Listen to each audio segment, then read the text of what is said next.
Hello मित्रों, आप सबका हमारे चैनल RBS क्लासेस बक्सर में स्वागत है। आज हम लोग कुछ बात करेंगे ऑफ़र्स के बारे में।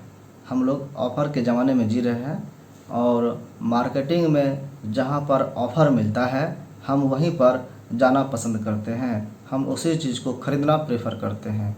तो हम ज़िंदगी में भी जीने के लिए हमको कुछ ऐसे चीज़ हम चाहते हैं, उसके साथ कुछ ऑफ़र में हमको मिल जाता है। ऐसी कौन कौन सी बातें हैं उसको हम भाव के साथ समझेंगे और प्रैक्टिकल उदाहरण के साथ समझेंगे। जैसे कि हम जब कुछ मार्केट में सामान खरीदते हैं तो कहीं लिखा रहता है कि 50% ऑफ। 50% का मतलब हो गया कि आधा दाम पर मिलेगा। वहीं कहीं लिखा रहता है कि एक पर एक फ्री, एक सामान खरीदेंगे तो दूसरा सामान फ्री मिलेगा। उसका भी मतलब तो वही हुआ कि एक सामान में डबल दाम लिया गया है, जिसके कारण दूसरा सामान मुफ्त दिया जा रहा है, वो भी 50% हुआ। तो ये जो ऑफ़र है एक पर एक, ये अट्रैक्टिव करने के लिए रहता है, लोगों को आकर्षित करने के लिए रहता है कि जिस चीज़ का दाम 10 रुपया है उसके दाम को 20 रुपया बढ़ा करके, यानी 10 रुपया और उसमें जोड़ करके 20 रुपया कर दिया जाता है। यानी दो सामान का दाम एक ही बार जोड़ लिया जाता है और तब फिर लोगों को ऑफ़र दिया जाता है कि इसका 50% डिस्काउंट चल रहा है, यानी 20 के जगह अब इसको 10 में आपको मिलेगा। तो हम लोग क्या करते हैं, MRP देखते हैं, मैक्सिमम रिटेल प्राइस, और वहाँ पर देखते हैं कि आधा छूट हमको मिल रहा है और फिर नहीं लेने का भी मन है तो हम उसको लेने के लिए बाध्य हो जाते हैं। मजबूरी हमारे अंदर ऐसी होने लगती है, हमारी इच्छा कि नहीं, ये मौका लगता है बार बार नहीं मिलेगा, इसलिए इस मौके का फ़ायदा हमको उठाना चाहिए। क्योंकि हम इसका फ़ायदा उठाने में हम लोग को इंटरेस्ट ज़्यादा अच्छा लगता है कि ऐसा मौका नहीं मिलेगा। हम मौका उठाने में कोई भी कसर नहीं छोड़ना चाहते हैं और फिर अनावश्यक चीज़ भी हम खरीद लेते हैं, जिसकी ज़रूरत नहीं भी है तो भी हम खरीदते हैं। भले ही वो सामान हमारे यहाँ बर्बाद हो जाए, उसका उपयोग नहीं रहे, उसकी उपयोगिता एक दिन दो दिन के बाद फिर घट जाए, ऐसा कई बार देखा जाता है। तो हमारी ज़िंदगी में ऐसी क्या क्या चीज़ है जिसको हम बिना सोचे समझे खरीद लेते हैं, ले लेते हैं। उसके साथ साथ दूसरी चीज़ें भी जो नहीं चाहते हुए भी हमको मिल जाता है। अब यहाँ पर दूसरा जो इस चर्चा आएगी बात में, वो ये है कि जिसको हम समझते हैं कि ये सिर्फ भावनात्मक एक उद्वेग है, हमारे मन का एक भाव है, लेकिन उसको हम कोई महत्व देते नहीं हैं। जब उससे परेशानी हो जाती है, कुछ बीमारी हो जाती है, तब फिर हम परेशान होते हैं। अब क्या किया जाए, इसके लिए क्या कदम उठाना चाहिए, ये कैसे हो गया, ये सब सोचने लगते हैं, हम पछताने लगते हैं और हमको कुछ दिखता नहीं है कि कैसे हुआ है। इसी क्रम में हम लोग देखते हैं एक लिस्ट में है कि जब हम क्रोध खरीदते हैं, क्रोध यानी गुस्सा करना, अगर हम क्रोध खरीदते हैं तो लगता है कि हम किसी के गलती पर हम गुस्सा कर रहे हैं। तो गुस्सा करना स्वाभाविक एक क्रिया है, मानसिक क्रिया है, और ये लगता है कि थोड़ी देर के लिए हम किए हैं, लेकिन ये प्रभाव सिर्फ उसका उतना ही समय तक नहीं रहता है। जब हम गुस्सा किए, क्रोध किए, तो क्रोध अर्थात मेरे पास था नहीं, हमने किसी से खरीदा, और वो जो भी कारण हो, जब उससे हम क्रोध खरीदते हैं तो उसके साथ क्या मिलता है, क्रोध जो कि एक बार जब आने का आदत पड़ गया तो बार बार ये आएगा, घर बना लेता है और फिर ये आदतन हो जाता है कि होना ही है। छोटी छोटी बातों पर भी क्रोध आएगा और उससे क्या होगा, एसिडिटी मुफ्त में मिल जाती है। तो क्रोध के साथ फ्री में क्या मिला, एसिडिटी। क्रोध का जो कॉस्ट है, लगता तो पैसे से नहीं है, पॉकेट से हमारा पैसा नहीं गया, लेकिन इसको हमने खरीदा और ख़रीद करके हमको उसके साथ क्या मिला, एसिडिटी बीमारी मिला, गैस बनने की समस्या मिला, और अम्लता, ये हमारे शरीर में हानिकारक होता है, ये मिला। अम्लता के कारण कई बीमारियां बढ़ जाती है, जैसे कि ब्लड प्रेशर हो, अल्सर हो, इस तरह की समस्याएं बढ़ती है। तो बहुत चीज़ों का ये जड़ हो जाता है, रूट हो जाता है ये। जब हम ईर्ष्या खरीदते हैं, ईर्ष्या भाव अगर किसी के साथ रखते हैं कि कोई ये कैसे कर लिया, हम जो नहीं कर सके वो कैसे कर लिया, अगर हम किसी से ईर्ष्या रखते हैं यानी हमने उससे ईर्ष्या खरीदा, उसको हम अपने लिए उसका उपयोग करने का प्रयास किया। ईर्ष्या यानी किसी के प्रति जलन कि वो ये कैसे कर लिया, उसको नहीं करना चाहिए। जैसे कि दूसरे के सुख को देख करके ईर्ष्या होता है, हमारे मन में जो ये भाव होता है कि उसको ये नहीं होना चाहिए और वो चीज़ सिर्फ हमको होनी चाहिए, ये क्रिया ईर्ष्या कहलाती है। और जब हम ईर्ष्या करते हैं तो इसके साथ गिफ्ट क्या मिलता है, मुफ्त में सिर दर्द मिलता है, हेडेक मिलता है। अगर किसी को ऐसा आपके सामने मिले कि सिर दर्द लगातार रहा है तो समझ लीजिए कि वो किसी न किसी से ज़रूर ईर्ष्या कर रहा है। तो ईर्ष्या करना जो है ये खरीदना हुआ और इसके साथ ऑफ़र में क्या मिला, सिर दर्द। यहाँ पर ऐसा ऑफ़र है कि ये कंपलसरी है, लेना ही होगा। अगर आप एक चीज़ खरीदें तो दूसरा चीज़ जो ऑफ़र वाला है वो उसको आप छोड़ नहीं सकते हैं, उसको तो लेना ही होगा। और जो दिखता नहीं है बाद में समझ में आता है। इसी तरह से जब हम किसी से नफ़रत खरीदते हैं तो क्या होता है, तो नफ़रत खरीदने के साथ हमको आता है अल्सर। अल्सर का मतलब ऐसा जख्म, ऐसा घाव जो हमारे अंदर होता है, हमारे पेट के अंदर हो या आंत में जैसे होता है। वो अल्सर दिखाई तो बाहर से नहीं पड़ता है लेकिन बहुत ही पीड़ादायक होता है। इसी तरह से जिस तरह से हम किसी से नफ़रत करते हैं तो दिखता तो नहीं है लेकिन कभी कभी भाव में दिखता है, उसके चेहरे के भाव से या किसी अन्य व्यवहार से दिख जाता है। तो ये भी एक गिफ्टेड आइटम है। जब हम तनाव खरीदते हैं, झूठ मूठ का अगर किसी से टेंशन खरीदते हैं, लेते हैं तो उस टेंशन का क्या प्रभाव पड़ता है कि रक्तचाप मुफ्त में मिल जाता है, ब्लड प्रेशर। या तो ब्लड प्रेशर हाई ही होगा या फिर लो होगा। तो ज़्यादातर केस में ब्लड प्रेशर क्या होगा, हाई होगा। हमारा जो हार्ट का जो प्रेशर है वो बहुत ज़ोर से काम करना उसको जरूरी हो जाएगा। हर जगह ब्लड पहुंचाने का काम हार्ट का है, दिल का है, वो पंप करता है, नली सिकुड़ जाता है तो दिल को ज़्यादा ज़ोर से काम करना पड़ता है, उसका प्रेशर बढ़ जाता है। तो ब्लड का प्रेशर बढ़ना ही ब्लड प्रेशर कहलाता है। ब्लड का उसके दीवारों, नली के दीवारों पर जो प्रेशर जाने के समय देता है वो ब्लड प्रेशर होता है। ये बढ़ जाता है किससे, तनाव से, टेंशन से।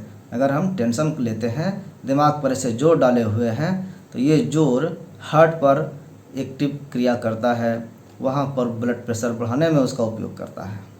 तो तनाव के साथ मुफ्त में मिला रक्तचाप। इसी तरह से इसका उल्टा भी है कि जिस तरह इस सब बीमारियों को हम मुफ्त में पाते हैं इन स्वभाव को खरीद करके, क्रोध को, ईर्ष्या को, नफ़रत को, तनाव को खरीद करके हम एसिडिटी, सिर दर्द, रक्तचाप, अल्सर ये सब खरीदते हैं। उसी तरह से क्या कुछ अच्छा चीज़ भी है? जिस तरह से ये बुरा चीज़ हमको मिला, क्या अच्छा चीज़ भी हम ऑफ़र में ख़रीद सकते हैं क्या? तो ज़रूर ख़रीद सकते हैं। जिस दुकान में दवाई मिलता है उसी दुकान में जहर भी मिलता है। हमको क्या लेना है ये निर्भर हम पर करता है। जैसे कि ऐसा क्या चीज़ है जो पॉजिटिव चीज़ है, तो कहा गया कि जब हम बातचीत में विश्वास खरीदते हैं, किसी पर हम जब विश्वास खरीदते हैं तो विश्वास से दोस्ती मुफ्त में मिलती है, उससे फ्रेंडशिप मुफ्त में हो जाता है। जब हम किसी पर आँख मूंद कर विश्वास करते हैं, विश्वास ऐसे सत्य पर आधारित होता है, लेकिन जब किसी पर हम विश्वास करने लगे तो ऑटोमेटिक है कि उससे अच्छा संबंध हो जाता है, दोस्ती भी हो ही जाती है। उसी के साथ और भी कुछ है, जैसे कि हम व्यायाम खरीदते हैं, एक्सरसाइज करना, यानी व्यायाम को अपनी ज़िंदगी का अंग बनाते हैं, एक्सरसाइज करना। तो इससे क्या होता है, इसके साथ हमको स्वास्थ्य जो है, अच्छा स्वास्थ्य मुफ्त में मिलता है। हम ध्यान देते हैं व्यायाम पर, मिलता है हमको अच्छा स्वास्थ्य, नॉर्मल हेल्थ मिलता है, गुड हेल्थ मिलता है। डॉक्टर के यहाँ चक्कर नहीं लगाना पड़ता है। जब हम शांति खरीदते हैं, चुप रहना, शांत रहना सीख जाते हैं, उचित जगह पर ही बोलते हैं। शांति का मतलब मुँह सिलना नहीं होता है, मौन धारण करना नहीं होता है। इसका मतलब होता है कि वातावरण शांत करना, जहाँ आवश्यक हो वहीं बोलना। अगर ऐसा हम सीखते हैं, शांति खरीदते हैं, तो हमें समृद्धि मुफ्त में मिल जाती है, हमारा विकास ज़्यादा होता है। आप देखे भी होंगे, जो घर शांत परिवार का, शांत टाइप का है, वो सभी लोग अपने अपने जीवन में बिजी रहते हैं, कुछ न कुछ काम करते हैं, क्रिएटिव काम करते हैं, और सब मिल कर के अपने परिवार का भरण पोषण करते हैं और एक उन्नति के शिखर पर जाते हैं, प्रोग्रेस करते हैं। समृद्धि आती है उनके घर में, धन दौलत की बारिश भी होती है। और कोई ऐसा भी घर होता है जहाँ पर सब एक दूसरे से लड़ते हैं, लड़ते लड़ते एक दूसरे को मारते भी हैं, केस भी करते हैं, धन बर्बाद होता है वहाँ पर। एक तो किसी से पटता नहीं है, मनमुटाव रहता है, किसी न किसी के मन में किसी न किसी के प्रति बुरा भाव रहता है, एक दूसरे का शिकायत करता है, अपना काम तो नहीं ही कर पाता है क्योंकि वो ज़्यादा समय शिकायत करने में गुजारता है, और अपने लिए जो प्रोग्रेस करने के लिए जो समय गुजारना चाहिए वो तो मिलता ही नहीं। ध्यान हमेशा बुराई करने में ही लगा रहता है, और अपना प्रोग्रेस कैसे करें इस पर ध्यान देने के लिए ना समय बचता है, ना उसके पास ऊर्जा बचता है। इस तरह से अपना प्रोग्रेस तो नहीं कर पाया। एक डिमोशन यहाँ हुआ, और दूसरा होता है लड़ने में। लड़ने में सामने वाला एक दूसरे का क्या करता है, पैर नीचे से काटने का काम करता है। जैसे कि अब केस हो गया तो वहाँ घर का पैसा कोर्ट कचहरी में जाएगा, प्रशासन में जाएगा, तो बिना बात का खर्च होगा। एक तो कमाई घटा, दूसरा जो कमाया हुआ है वो भी गया, तो दो तरफा नुकसान होता है। ये शांति नहीं अपनाने से होता है। शांति इसीलिए हर चीज़ का एक समृद्धि का ये मात्रक है, अग्रदूत है। पहले शांति आएगी तभी समृद्धि आएगी, जीवन में भी, परिवार में भी, समाज में भी। उसी तरह से जब हम ईमानदारी खरीदते हैं, जब हम ईमानदार होते हैं सबके प्रति, अपने कामों के प्रति, तो फिर उससे क्या मिलता है, अच्छी नींद हमें प्राप्त होती है। जब हम ईमानदार रहते हैं, किसी का कुछ बुरा नहीं करते हैं, किसी का कुछ बुरा नहीं चाहते हैं, तो हम निश्चिंत होकर के सो पाते हैं। अच्छी नींद हमको मिलता है, जब चाहें तब सो जाएं, आंख बंद किए नींद आ गई, आंख खोले रहे काम करते रहे। अपने इच्छा से हम नींद बुला सकते हैं। और जब हम ईमानदारी नहीं रखते हैं, किसी के प्रति बेईमानी का व्यवहार करते हैं, किसी से कुछ छल कपट करते हैं, तो फिर हमारे मन में डर का भाव आता है कि हमने किसी का बुरा किया है तो वो भी तो हमारा बुरा कर सकता है। उसके मन में ये डर होता है, और फिर उस डर से बचाव के लिए वो प्रयासरत रहता है। क्या करेगा, घर का बाउंड्री वॉल ठीक कराएगा, घर में ताला मार देगा, सुरक्षा के लिए बॉडीगार्ड रख लेगा, बगल में हो सकता है पिस्टल रख ले, रिवॉल्वर लाइसेंसी ले लेगा, 4 गो बॉडीगार्ड जगह रहने के लिए कुत्ते बिल्ली पालेगा। कई तरह के समस्याएं हैं जिसको वो सावधानियों के रूप में सुरक्षा के दृष्टि से अपने आसपास घेरा लगाएगा। चारों तरफ हो सकता है कि बिजली का करंट दौड़ा दे कि कोई हमारी ओर आए तो खुद मर जाए। इस तरह की बेईमान व्यक्ति जो होते हैं उनकी नींद अच्छी नहीं होती है। जरा सा चूहा भी चौं करेगा तो नींद अकचका के टूटेगा। क्या हो गया, कोई मारने तो नहीं आ गया, कौन घुस आया, उसके मन में यही कल्पना आते रहता है। यानी चैन की नींद नहीं सो सकता है। नींद अच्छी चाहिए मुफ्त में, तो फिर ईमानदारी खरीदना पड़ेगा। ज़िंदगी में ईमानदार होना पड़ेगा, वफादार होना पड़ेगा, चाहे वो हमारे व्यवहार में हो, हमारे कर्म में हो, चाहे जिस तरह के भी संबंध में हो। इसी तरह से जब हम प्यार भाव खरीदते हैं, हम सबसे प्यार करना सीखते हैं, तो हमें क्या होता है, अच्छे गुण की प्राप्ति होती है। और अच्छे गुण का मतलब है कि ईश्वर की कृपा प्राप्त होती है। हमको सब लोग चाहता है। जब हम सबसे प्यार करते हैं तो हमसे भी अन्य सभी लोग प्यार करने लगेंगे। हम किसी का भला करेंगे तभी तो मेरा भी लोग भला करेगा। ये विचार यहाँ पर आता है। जब हम दूसरे का मदद करते हैं, दूसरे का भलाई करते हैं, दूसरे के बारे में अच्छा सोचते हैं, तो लोग भी हमारे बारे में अच्छा सोचने लगता है, हमारा भला करने लगता है, हमारे तकलीफ़ों में काम आने लगता है। इसी को तो ईश्वर कृपा कहते हैं। अगर ईश्वर तो ईश्वरी रूप में आते नहीं हैं। कोई ज़रूरतमंद व्यक्ति हो और उसको कोई मदद कर दे जिसमें बहुत नीड हो, तो लोग क्या कहते हैं? कहते हैं भगवान की कृपा हुई जो आप आ गए समय पर और हम बच गए। आपने मदद हमारी की है, आपने मदद अपने मन से नहीं की, आपके मन में ये प्रेरणा ईश्वर ने भेजी है, यानी ईश्वर की कृपा प्राप्त होती है, ऐसा हम समझते हैं। वास्तविक बात जो भी हो, लेकिन ये भी निर्भर करता है हमारे प्यार भाव पर। जब हम प्यार भाव सबके लिए खरीदते हैं तब। अगर हम बैर भाव खरीदेंगे, अगर हम दुश्मनी सबसे लेंगे, तो हम जब दुश्मनी दूसरे से करेंगे तो लोग भी तो हमसे दुश्मनी करेंगे, वो भी तो हमारे लिए बुरा सोचेंगे, और जब हमारे लिए बुरा सोचेंगे तो जब मौका मिलेगा वो बुरा भी करेंगे।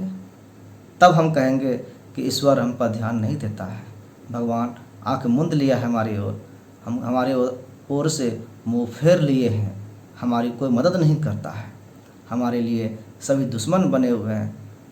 तो इस तरह का बात होता है कि पूजा पाठ किए भी तो भी कोई काम नहीं आया। ये प्यार भाव और बैर भाव का नतीजा है। जो हम दूसरे को देते हैं वही हमें मिलता है। जिस तरह से हम आम का बीज रोपेंगे तो आम का फल मिलने वाला वृक्ष ही उत्पन्न होगा। बबूल बोएंगे तो कांटा ही चुभेगा, उसमें मीठे फल तो लगेंगे नहीं। क्या हम बीज डाल रहे हैं इस पर निर्भर करता है भविष्य का वो संबंध, वो कृपा ईश्वर की होगी या नहीं होगी। ये सब कुछ निर्भर करता है हम स्वयं पर। हम जो व्यक्ति हैं, हमारे जो अपनी मनसा है, इच्छा है, ये सब कुछ हमारे व्यवहार पर ही निर्भर करता है कि हम क्या खरीदते हैं। अगर हम सत्संग खरीदते हैं, सत्संग का मतलब सत्य व्यक्तियों का साथ, सच्चे व्यक्ति का साथ, सच्चे लोगों का साथ, ईमानदार लोगों का साथ, वफादार लोगों का साथ, शांति प्रिय लोगों का साथ जब हम खरीदते हैं, साथ जब लेते हैं, तो हमें भी सत्यता प्राप्त होती है मुफ्त में। क्योंकि हमारे इर्द गिर्द सत्य बोलने वाले व्यक्ति होंगे तो सत्य ही हमको मिलेंगे, सत्य भाषण करने वाले। अगर हम झूठे, लफंगे, लुच्चे लोगों के बीच में रहेंगे तो हमें झूठ का बार बार सामना करना पड़ेगा। हमें हमेशा झूठ ही हमारे सामने आएगी, हम हमेशा धोखा खाएंगे। इसलिए सत्संग का जो महत्व है वो यही है कि सच्चे लोगों का संग करना। यही यहाँ पर बताया गया कि जैसा हम करेंगे, अच्छे लोगों का संग करेंगे तो अच्छा चीज़ मिलेगा, बुरे लोगों का संग करेंगे तो बुरा चीज़ हमारे ऊपर असर करेगा, कभी न कभी प्रभावित हो ही जाता है। तो ये सब कुछ हमारे अपने विवेक पर निर्भर करता है, हमारे अपने कर्म पर निर्भर करता है। तो आज हमने सीखा कि क्या हम खरीदेंगे तो उसके साथ क्या मुफ्त में हमको मिलेगा। ये बाज़ार की वस्तुओं का नियम जो है, इकोनॉमी का जो नियम है, वो सब हमारे जीवन पर भी लागू होता है। तो इसी को बाज़ार के भाव में समझने के लिए हमने ये प्रयास किया। हो सकता है आपको ये बहुत अच्छा लगा हो सकता है आपके लिए नया हो सकता है ये भी कि आप ये सब चीज़ जानते हों। फिर भी हमारा काम था इसको याद दिलाना, याद करना, हम खुद के लिए भी और आप सबके लिए भी। अगर इससे कुछ सीखने को मिले तो मैं अपने को भाग्यशाली समझूंगा। आप सब हमारे वीडियो के अंत तक बने रहे, आप सबका इसके लिए बहुत बहुत धन्यवाद। साथ में हमारा रिक्वेस्ट है कि जो भी चैनल पर पहली बार आए हैं कृपया करके चैनल को सब्सक्राइब कर दीजिएगा जाते जाते, और बेल आइकन को दबाकर नोटिफिकेशन को ऑल कर दीजिएगा। धन्यवाद।